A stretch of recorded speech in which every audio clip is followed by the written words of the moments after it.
I'm Max Brantley with the Arkansas Times on Friday, December 4th. News today in Arkansas. The Arkansas Supreme Court, with about an hour left until a circuit judge's deadline, temporarily stayed an order that said the state should disclose to death row inmates the source of drugs to be used in their lethal injections for capital punishment. They're going to hear further arguments about whether the stay should be kept in place while the circuit judge hears the inmates' challenge that the state's execution law is unconstitutional because it breaks an earlier contract that they should be told about the drugs, and potentially constitutes cruel and unusual punishment because drugs might be used that create pain during the process. They want to know more about the drugs. The Supreme Court is going to decide. For now, nothing happens. The executions remain on hold. More talk today on the Arkansas blog, that's arkansasblog.com, about the huge indictment yesterday of a healthcare operator, Ted Sewell, who's operated mental health treatment centers, inpatient and outpatient, for youth in Arkansas for, perhaps 15 years. He's received something like $150 million in state money over the course of that time. He's been charged with bribing a state legislator, a DHS official, and a city councilman to get advantage in his business through DHS. It's an arrangement that apparently began after his former political friend Mike Huckabee left office, and he tried to cultivate some new friends in the state hierarchy. He tried to get legislation passed to benefit his business, tried to get DHS to steer business his way.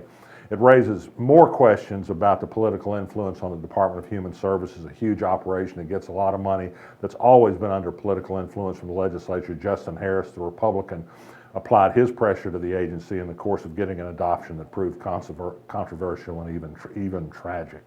Governor Asa Hutchinson today announced a new initiative to expand computer education courses from the high school level down to the grade school level.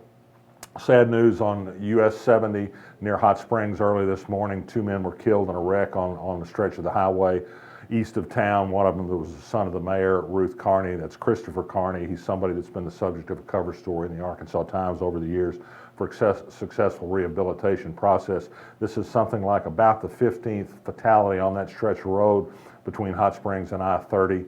It's a dangerous stretch, and it's something that I think highway planners are looking at. 2 children were injured today going to schools in Little Rock and Maumelle, hit in crosswalks. Both are expected to survive, but their injuries were serious enough to require hospitalization. And finally this morning, I noticed in taking a look at the Arkansas State Capitol Facebook page, which is operated by Secretary of State Mark Martin's office, that the state capitol was viewed by the Secretary of State's office as a religious center, quote unquote. I asked the office about it, and they said, oh, gee, that's a mistake. I'm not so sure how big a mistake that was. There are decided religious overtones at the Arkansas Capitol these days. Mark Martin is moving ahead with a plan to put the 10 Commandments on the state capitol grounds. Whether he'll put a rainbow-colored Festivus pole is another matter, and for another day, we'll talk about it. I'm Max Brantley. I'll be back next week. You feel it in your heart, the spirit of Little Rock. We've had that spirit since 1927, helping build our city by producing decades of leaders in the heart of our state. We are the heart of business and innovation, the heart of politics and government, the heart of arts and culture, and in our city beats the heart of a Trojan. UALR, we are Little Rock's team and Little Rock's University.